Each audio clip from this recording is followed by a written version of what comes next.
Kitab Injil Yohanes pasal pertama ayat 35 sampai ayatnya yang ke-42. Sekali lagi kita akan bahas kitab Injil Yohanes pasal pertama ayat 35 sampai ayatnya yang ke-42. Nah, sebelumnya kita melihat bagaimana Yohanes Pembaptis memberikan kesaksian tentang Tuhan Yesus Kristus.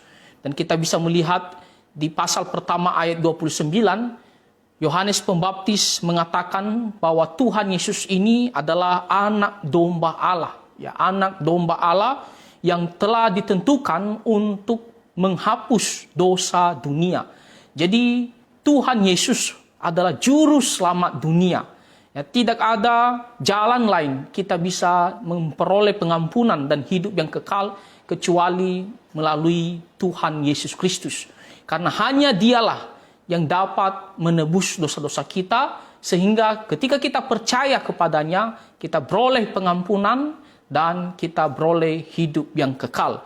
Nah, jadi Yohanes Pembaptis, dia memberikan kesaksian yang jelas dengan tegas kepada orang-orang pada saat itu, supaya mereka tahu bahwa Tuhan Yesus inilah yang dinanti-nantikan oleh semua umat manusia, yaitu sebagai penebus dosa manusia. Nah, setelah itu, firman Tuhan yang akan kita bahas pada malam ini adalah kelanjutan ya cerita sebelumnya ya. Nah, dikatakan pada keesokan harinya ya, Yohanes Pembaptis kembali lagi dia memberikan kesaksian, dan khususnya dia bersaksi di hadapan murid-muridnya. Ya, dia mengajar murid-muridnya supaya mereka mau mengikut Tuhan Yesus, mau menjadi murid Tuhan Yesus Kristus.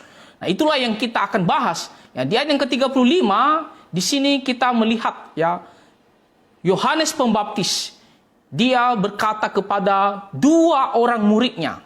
Ya, dikatakan di sini pada keesokan harinya Yohanes berdiri di situ pula dengan dua orang muridnya. Nanti kita melihat bahwa salah satu dari muridnya yang dimaksud tersebut adalah ya, di situ dikatakan di ayatnya yang ke-40 adalah Andreas ya, kita bisa membacanya nanti.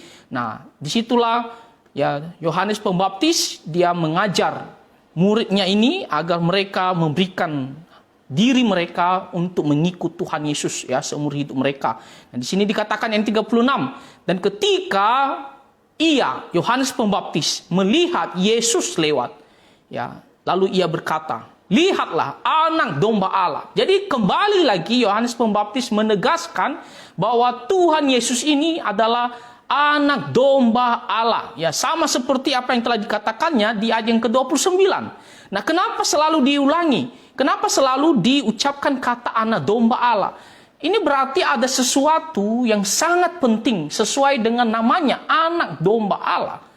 Kenapa Yohanes Pembaptis tidak mengucapkan kata lain mengenai Tuhan Yesus Kristus? Tapi di sini ya, kata-kata yang sama dari ayat yang ke-29 dikatakan anak domba Allah. Lalu keesokan harinya dia juga berkata kepada murid-muridnya, "Lihat, Tuhan Yesus itu adalah anak domba Allah." Nah, artinya ada arti yang sangat penting dari kata anak domba Allah ini. Ada sesuatu yang sangat penting yang harus kita tahu sebagai manusia berdosa. Nah, di sini dikatakan anak domba Allah. Itu mengingatkan kita tentang perjanjian lama mengenai anak domba. Nah, di perjanjian lama kalau kita baca di kitab Imamat, ya di situ diceritakan, diberitahukan bahwa setiap orang Israel, ya umat Tuhan, mereka harus mempersembahkan anak domba kepada Tuhan Allah. Dan kita bisa membaca seperti di Imamat pasal 3, pasal 4, pasal 5. Di situ menceritakan bahwa ada korban-korban yang akan dipersembahkan dari anak domba, yaitu korban penebusan salah, korban keselamatan, ya korban penghapusan dosa, dan lain-lain. Dan apa tujuan? Mengapa mereka harus mempersembahkan ya korban bakaran ini atau mempersembahkan ya anak domba ini kepada Tuhan Allah? Nah, sangat jelas dikatakan supaya Tuhan memaafkan, mengampuni dosa mereka ketika mereka berbuat salah. Dalam kehidupan mereka sehari-hari pasti ada berbuat kesalahan. Kita semua manusia tidak bisa lepas dari yang namanya dosa atau kesalahan karena kita hidup di dalam kedagingan, ya. Jadi orang Israel ketika mereka berbuat dosa, berbuat salah, maka cara agar mereka bisa diampuni oleh Tuhan, mereka harus mempersembahkan anak domba untuk penebusan salah ataupun untuk keselamatan mereka. Nah, dengan demikian hukuman atas kesalahan mereka, atas dosa mereka, tidaklah ditanggung oleh diri mereka sendiri, tapi ditanggung oleh anak domba yang dipersembahkan tersebut. Itu berarti anak domba berfungsi sebagai pengganti, ya pengganti untuk menanggung hukuman karena dosa ataupun kesalahan. Nah, jikalau mereka tidak mempersembahkannya, maka itu artinya mereka harus menanggung hukuman daripada Tuhan. Makanya Tuhan mengatakan, persembahkan anak domba. Dan kalian tahu saudara-saudara, ketika mereka membawa anak domba tersebut di hadapan imam, sebelum mereka menyembelih anak domba tersebut, maka mereka harus menumpangkan tangan ke atas kepala anak domba tersebut. Ya, sebagai tanda bahwa hukuman tidak ditanggung oleh diri mereka sendiri, tapi biarlah anak domba ini sekarang yang menanggung dosa ataupun kesalahan mereka. Jadi itulah mengapa pentingnya orang Israel harus mempersembahkan anak domba sebagai pengganti atas hukuman dari kesalahan mereka. Nah, tetapi itu hanyalah sementara. Anak domba yang mereka persembahkan tidak dapat menghapus dosa mereka untuk selama-lamanya. Ya, tidak memberikan jaminan sekali dipersembahkan maka akan dihapuskan segala kesalahan mereka. Mereka harus berulang-ulang, terus-menerus. Setiap berbuat dosa, maka mereka harus persembahkan. Besok berbuat dosa, mereka harus persembahkan anak domba. Itu hanya sementara. Dan itu adalah bayangan daripada anak domba yang sesungguhnya nantinya. Di mana ketika dipersembahkan satu kali untuk menghapus dosa selamanya. Dan anak domba tersebut tidaklah disediakan atau berasal dari manusia, tapi berasal dari Tuhan Allah yang kudus, yang akan datang untuk menghapus dosa manusia. Kalau orang Israel mereka persembahkan anak domba, tapi mereka harus berulang-ulang persembahkan untuk menghapus dosa mereka.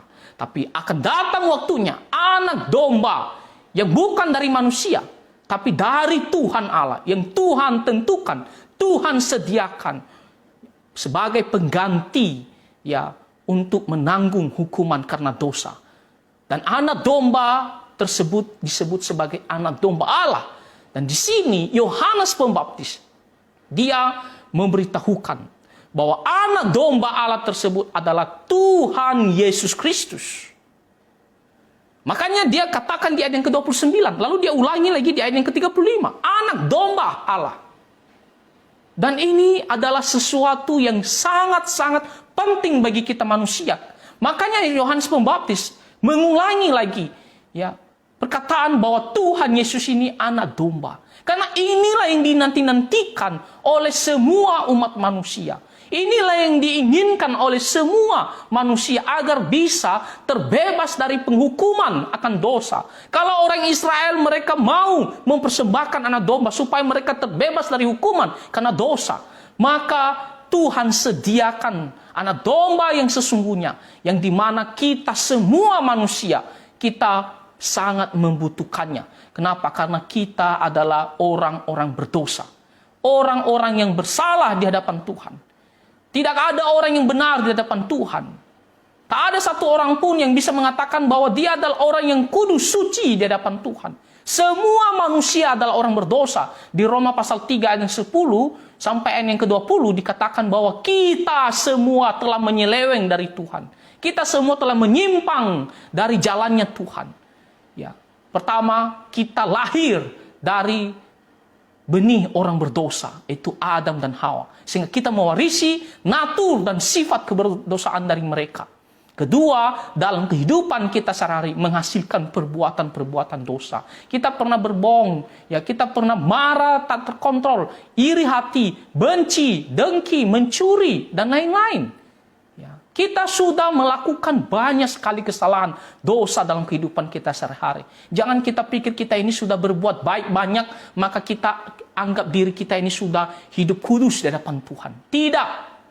Kita semua adalah orang berdosa di hadapan Tuhan. Dan sebagai orang berdosa, kita harus menanggung hukuman. Karena setiap kesalahan ada hukumannya. Setiap kesalahan ada ganjarannya. Tidak mungkin dibaik-baikan begitu saja, lalu diloloskan begitu saja kesalahan tersebut. Tidak mungkin. Kita saja, ya, orang tua, kalau kita melihat anak kita berbuat salah, setidaknya kita bisa marah kepada anak kita. Ya, karena kita tidak suka. Dan kita mau beritahu kepadanya bahwa kamu sudah salah. Dan kamu harus terima kesalahanmu. Terima ganjarannya. Demikian juga kita di hadapan Tuhan. Ketika kita berbuat kesalahan, berbuat dosa, maka Tuhan benci kepada kita. Ya, Tuhan marah kepada kita. Maka kita harus menanggung hukuman karena kesalahan kita. Jadi sebanyak apapun kita berbuat baik, kita sudah dikatakan orang berdosa karena kita sudah melakukan dosa dan kita lahir dari benih orang berdosa. Di kitab Galatia mengatakan, satu dosa saja, satu kesalahan saja, satu kegagalan saja dari melakukan hukum Taurat, kita tidak melakukannya, maka kita sudah layak untuk dihukum selama-lamanya. Saudara-saudara, makanya Yohanes Pembaptis mengatakan, inilah anak domba Allah. Karena tidak ada jalan keluar agar kita bisa terlepas dari penghukuman dosa ini dengan usaha kita. Tidak bisa. Maka Tuhan menyediakan anak domba Allah untuk menghapus dosa kita. Tuhan Yesus, dia datang merelakan nyawanya, dipersembahkan, ya, di atas kayu salib demi menggantikan kita untuk dihukum karena dosa. Sehingga kita tidak usah tanggung hukuman kita lagi. Karena sudah ada yang menanggung hukuman kita. Sehingga kita tidak harus menanggung setiap kesalahan kita. Karena Tuhan Yesus sudah menanggungnya di atas kayu salib. Kita menjadi bebas. Karena sudah ada yang dikorbankan, yaitu Tuhan Yesus Kristus. Jadi kedatangan Tuhan Yesus ke dalam dunia sangat-sangat penting. Yaitu sebagai anak domba Allah yang dipersembahkan untuk menghapus dosa manusia. Makanya Yohanes Pembaptis di sini menekankannya. Kita semua membutuhkan. Kita harus mengakui dosa kita. Dan kita harus katakan, saya butuh Engkau Tuhan Yesus. Saya mau percaya kepadamu. Engkaulah juru selamatku. Saya mau mengikut Engkau. Tuhan selamatkan saya. Saya tak bisa diselamatkan dengan usaha saya, dengan perbuatan baik saya, atau dengan cara lain, dengan jalan lain, selain Engkau Tuhan Yesus Kristus. Karena memang Engkaulah anak domba Allah yang datang untuk menebus dosa-dosa manusia. Jadi bagi yang belum percaya, segeralah berilah dirimu percaya kepada Tuhan Yesus. Sebelum tiba waktunya kita meninggalkan dunia ini. Kalau kita meninggalkan dunia ini, maka tidak ada lagi kesempatan. Kesempatan kita hanya di dunia ini. Kita harus segera percaya kepada Tuhan Yesus. Supaya tidak usah kita tanggung hukuman karena dosa kita. Supaya kita dibebaskan karena Tuhan Yesus sudah menggantikan kita. Percayalah kepada Tuhan Yesus Kristus. Jangan tunda-tunda. Dan bagi kita yang sudah percaya, kiranya kita semakin meneguhkan iman kita kepada Tuhan. Dan kita mau mengikut Tuhan seumur hidup kita. Yohanes Pembaptis mengatakan di ayat yang ke-36 kepada murid-muridnya, lihatlah anak domba Allah. Lalu ayat ke-37, kedua murid itu mendengar apa yang dikatakannya itu, yaitu yang dikatakan oleh Yohanes Pembaptis. Lalu apa reaksi mereka? Bagaimana respon mereka? Dikatakan ayat yang ke-37, lalu mereka pergi mengikut Yesus. Mereka tidak menunda-nunda. Mereka tidak meragukan apa yang dikatakan Yohanes Pembaptis. Atau bertanya-tanya dulu. Atau banyak mempertimbangkan banyak hal. Tidak. di sini dikatakan ayat yang ke-37, lalu mereka pergi mengikut Yesus. Nah, ini adalah suatu sikap yang sangat baik, yang harus kita contohi ketika kita mendengarkan tentang Tuhan Yesus Kristus. Ketika kita mendengarkan tentang Injil, yang menyelamatkan kita dari dosa. Sikap kita adalah harus segera menerima dan percaya kepada Tuhan Yesus. Jangan menunda-nunda, segera ikut Tuhan Yesus Kristus. Di sini kedua murid Yohanes Pembaptis, mereka tidak menunda-nundanya, tanpa ragu-ragu. Ketika mereka dengar apa yang dikatakan Yohanes Pembaptis, bahwa Tuhan Yesus ini adalah anak domba Allah, maka dikatakan di ayat yang ke-37, lalu mereka pergi mengikut Tuhan Yesus Kristus. Mengikut, ya, menyerahkan diri kepada Tuhan Yesus, memandang kepada Tuhan Yesus dan mengikut Dia, ya, seumur hidup mereka. Begitulah respon kita ketika kita mendengarkan Injil. Segera percaya, jangan tunda-tunda, langsung ikut Tuhan Yesus Kristus. Nah, ketika mereka memutuskan untuk mengikut Tuhan Yesus, ayat yang ke-38 dari pasal pertama, ayat yang ke-38. Tetapi Yesus menoleh ke belakang. Ia melihat bahwa mereka mengikut Dia, lalu berkata kepada mereka, apakah yang kamu cari? Ketika Tuhan Yesus melihat mereka, ya, kedua murid tersebut memutuskan untuk mengikut Tuhan Yesus, maka Tuhan Yesus, Dia melihat ke belakang, lalu Tuhan Yesus bertanya kepada mereka, apakah yang kamu cari? Nah, ini adalah suatu pertanyaan yang sangat penting bagi kita semua.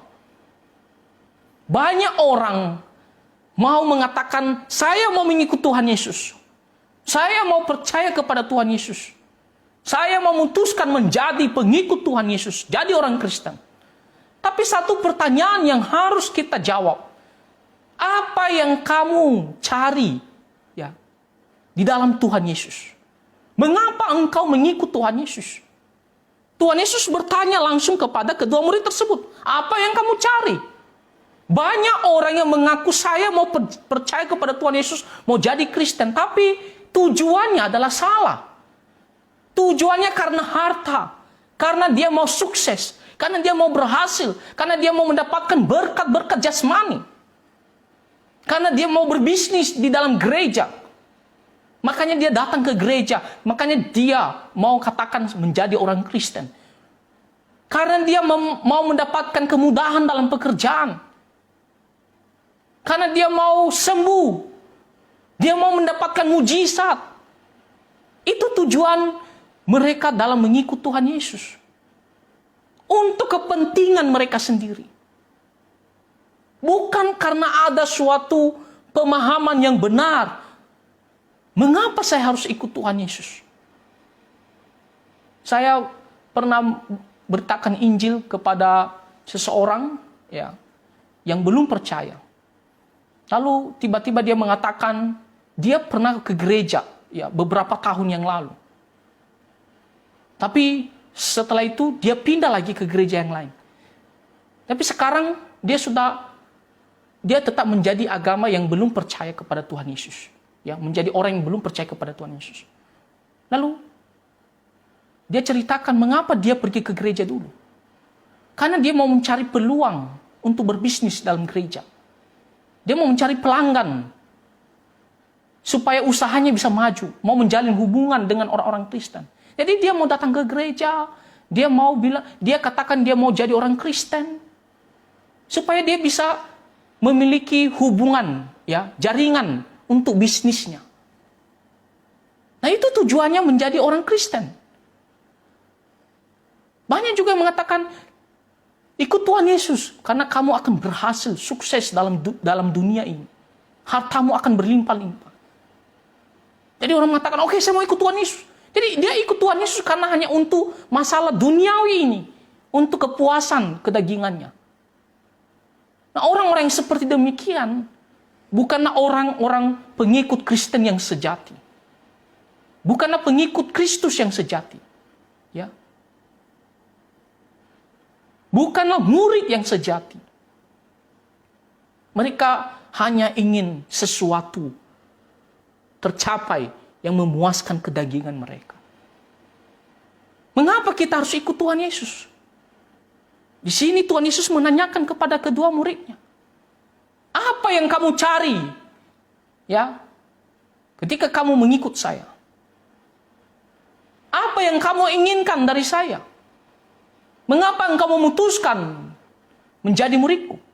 Nah, ini adalah suatu pertanyaan bagi kita semua. Coba kita koreksi diri kita. Mengapa saya mau menjadi pengikut Tuhan Yesus? Mengapa harus ikut Tuhan Yesus? Apa penyebabnya? Apa tujuannya saya mau mengikut Tuhan Yesus? Saudara-saudara, Tuhan Yesus datang untuk menebus dosa-dosa kita. Dan kita mau ikut Tuhan Yesus agar kita beroleh pengampunan dosa dan hidup yang kekal. Bukan karena semata-mata harta duniawi ini. Bukan. Jangan mengikut Tuhan Yesus dengan motivasi yang sedemikian rupa. Yang sedemikian, Tuhan akan tolak kita. Kalau kita mau ikut Tuhan Yesus, kalau kita mau cari Tuhan Yesus, kita mau cari pengampunan dosa, hidup yang kekal di dalam Tuhan Yesus Kristus. Itulah tujuan kita mau mengikut Tuhan Yesus. Sehingga dalam kehidupan kita sehari-hari, kita tidak pernah kecewa. Meskipun kita dalam keadaan susah, sulit. Karena kita tahu Tuhan Yesus telah mengampuni dosa kita dan kita akan beroleh hidup yang kekal. Itulah tujuan Tuhan Yesus datang ke dalam dunia. Dan itulah tujuan kenapa kita mau percaya kepada Tuhan Yesus. Itulah yang kita cari di dalam Tuhan Yesus, yaitu pengampunan dan hidup yang kekal. Jadi mari kita koreksi diri kita. Dan kalau motivasi kita selama ini salah, kita perbaiki. Kita bilang, Tuhan, saya mau percaya kepada Engkau. Saya mau mengikut Engkau sebagai juru selamatku. Sebagai penebus dosa-dosaku. Tuhan, selamatkan saya. Dan saya mau ikut Engkau seumur hidupku, setia dalam keadaan apapun. Tuhan Yesus mengatakan, apa yang kamu cari? Kata mereka kepadanya, Rabi, artinya guru. Ya, Rabi, artinya guru. Di manakah engkau tinggal? Dan di sini mereka panggil Rabi, ya, guru.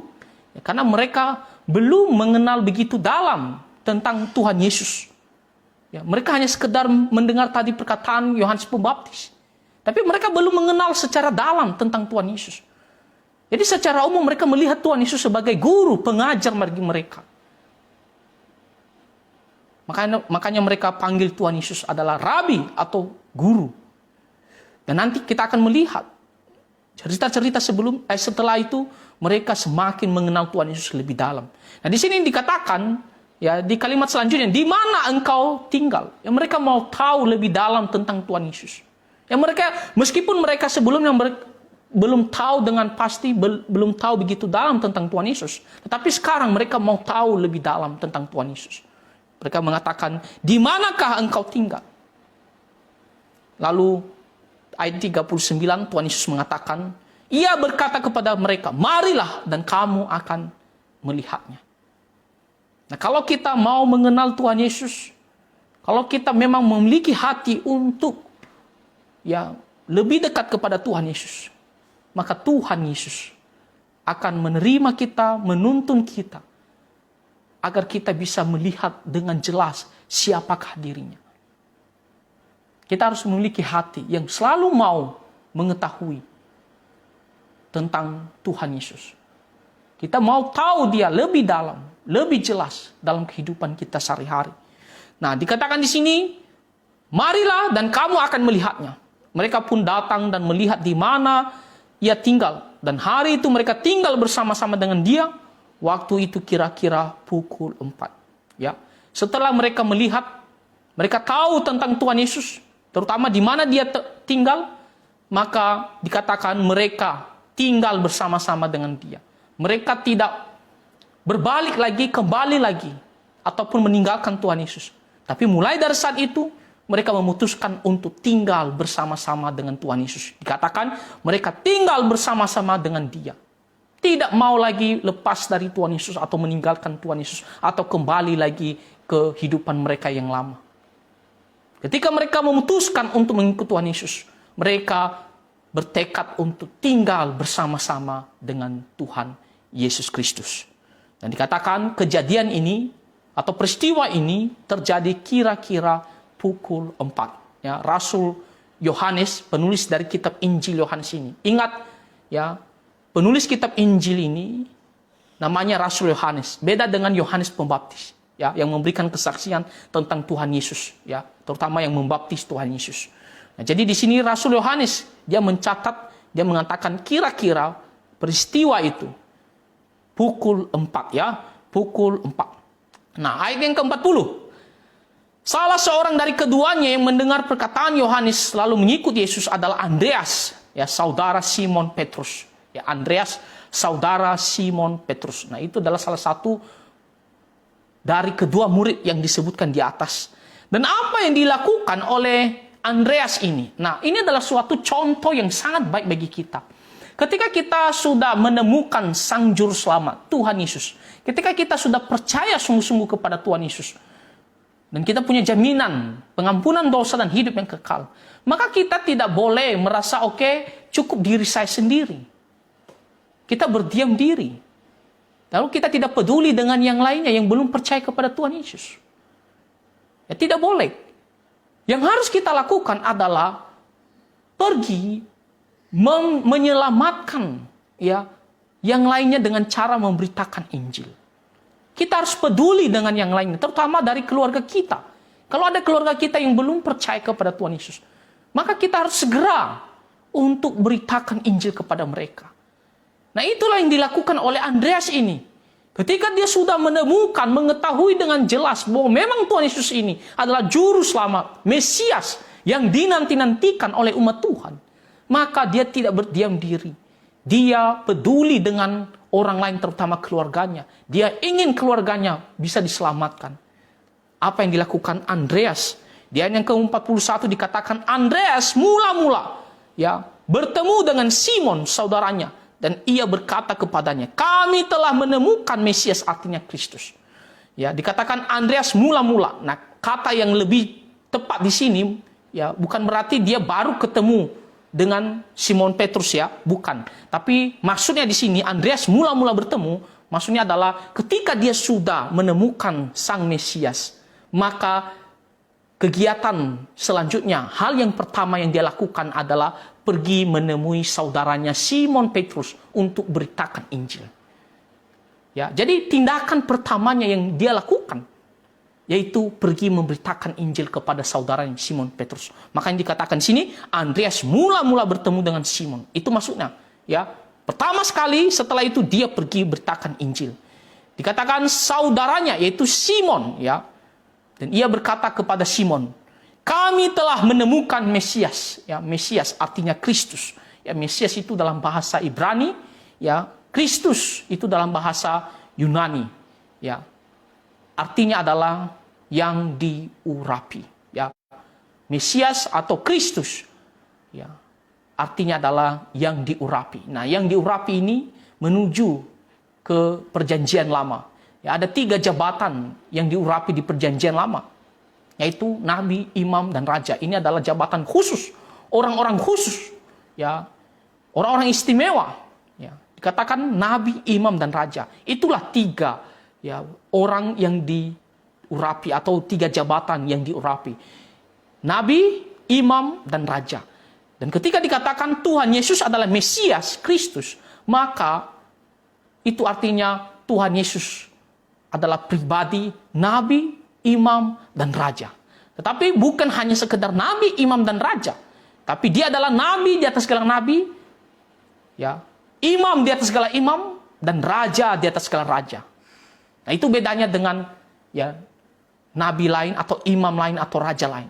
Tuhan Yesus dia memiliki jabatan 3 sekaligus, yaitu nabi di atas segala nabi, imam di atas segala imam, dan raja di atas segala raja. Nabi, dia datang, tugasnya memberitakan firman Tuhan, kebenaran, mengajar, dan Tuhan Yesus melakukannya.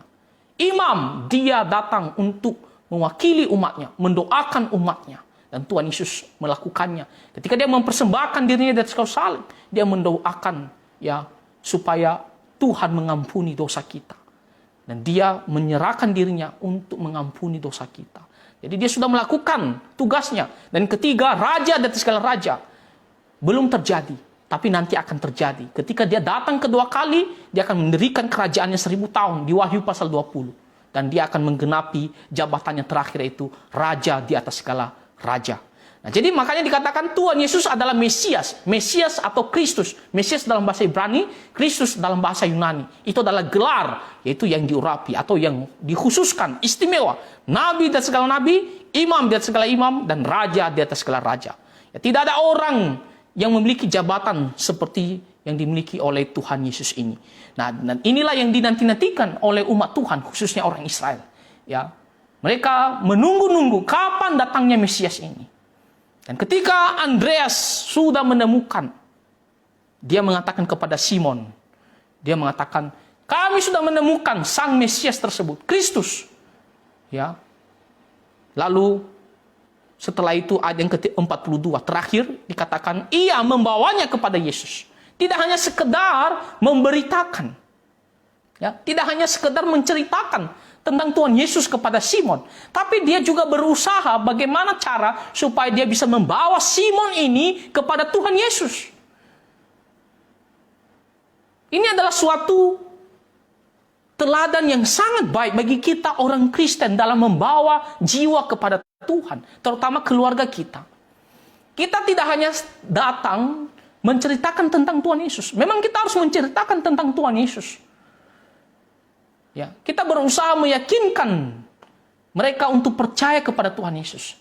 Tapi kita juga harus berpikir bagaimana cara agar kita bisa membawanya kepada Tuhan Yesus. Apa yang harus kita lakukan? Tindakan-tindakan apa yang membantu dia untuk bisa datang kepada Tuhan Yesus Kristus? Mungkin kita pikir, saya cobalah sesekali undang dia ke gereja. Ya, coba hubungi dia, jemput dia, bawa dia ke gereja. Atau coba undang dia ke persekutuan. Contohnya begitu. Ada usaha bagaimana kita bisa membawa mereka untuk percaya kepada Tuhan Yesus Kristus. Ya, membimbing mereka untuk datang kepada Tuhan Yesus. Di sini Andreas, dia membimbing saudaranya. Ya, dia membawa saudaranya, ya, Simon kepada Tuhan Yesus Kristus. Setelah dia beritakan Injil, dia mau Simon ikut dia pergi menghadap Tuhan Yesus Kristus. Jadi beritakan Injil dan berusaha bawa mereka. Ya, pikirkan dan doakan tindakan apa yang harus kita lakukan agar bisa datang kepada Tuhan Yesus Kristus. Nah, ketika Tuhan Yesus melihat Simon, dan apa kata Tuhan Yesus? Engkau Simon, anak Yohanes. Ya, anak Yohanes, engkau akan dinamakan Kefas, artinya Petrus. Ya. Jadi sekarang Tuhan Yesus memberikan nama kepada Simon, yaitu Kefas atau Petrus, yang artinya batu karang. Ya, Petrus dari kata Petros, ya, batu karang. Nah, jadi Simon Petrus ini akan menjadi murid Tuhan Yesus. Dan kalau kita melihat cerita-cerita Simon Petrus, dia adalah salah satu murid yang aktif, ya, dalam berbicara, ya, dalam menanggapi setiap perkataan Tuhan Yesus Kristus. Bahkan setelah Tuhan Yesus terangkat ke sorga, dia adalah seorang yang dipakai oleh Tuhan dalam berkhotbah dan membawa beribu-ribu jiwa kepada Tuhan Yesus Kristus. Nah, jadi Simon Petrus ini, dia bisa mengenal Tuhan Yesus karena Andreas membawanya kepada Tuhan Yesus Kristus. Nah, ini adalah salah satu contoh yang sangat baik bagi kita dalam memberitakan Injil. Nah, jadi apa yang menjadi pelajaran bagi kita dari Yohanes pasal pertama, ayat 35 sampai ayat yang ke-42. Di sini kita diajarkan bahwa Tuhan Yesus itu adalah juru selamat. Ya, dan semua manusia kita harus percaya kepadanya agar dosa kita bisa diampuni dan beroleh hidup yang kekal. Jangan bimbang, ya. Ikut Tuhan Yesus. Dan kedua, kita yang sudah percaya, yang sudah diselamatkan di dalam Tuhan Yesus, kita harus pergi memberitakan Injil. Ya, kita harus pergi membawa jiwa kepada Tuhan, mulai dari keluarga kita, ya, orang-orang yang kita kasihi. Kita berusaha ceritakan tentang Tuhan Yesus dan bawa mereka kepada Tuhan Yesus, supaya mereka juga bisa mendapatkan hidup yang kekal. Kita tidak mau mereka binasa karena dosa mereka. Kita mau bertemu dengan mereka, baik di dunia ini maupun nanti di dunia yang akan datang. Kita ingin mereka juga mendapatkan sukacita yang kekal. Dan oleh karena itu beritakan Injil. Doakan mereka dan berusaha bawa mereka kepada Tuhan Yesus Kristus. Memberitakan Injil ya bukan suka atau tidak suka, tapi itu adalah tugas kita, keharusan bagi kita setiap orang Kristen.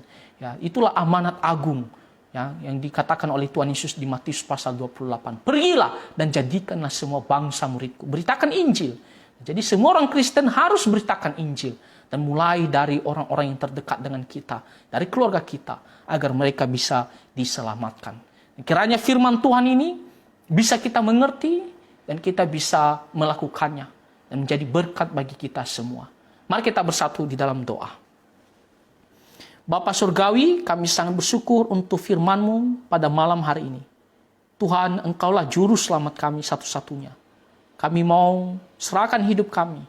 Tuhan, kiranya Engkau yang menyelamatkan kami dan membuat kami beroleh hidup yang kekal. Khususnya bagi yang belum percaya kepada Tuhan Yesus Kristus. Bagi kami yang sudah percaya, Tuhan, Engkau teguhkan iman kami.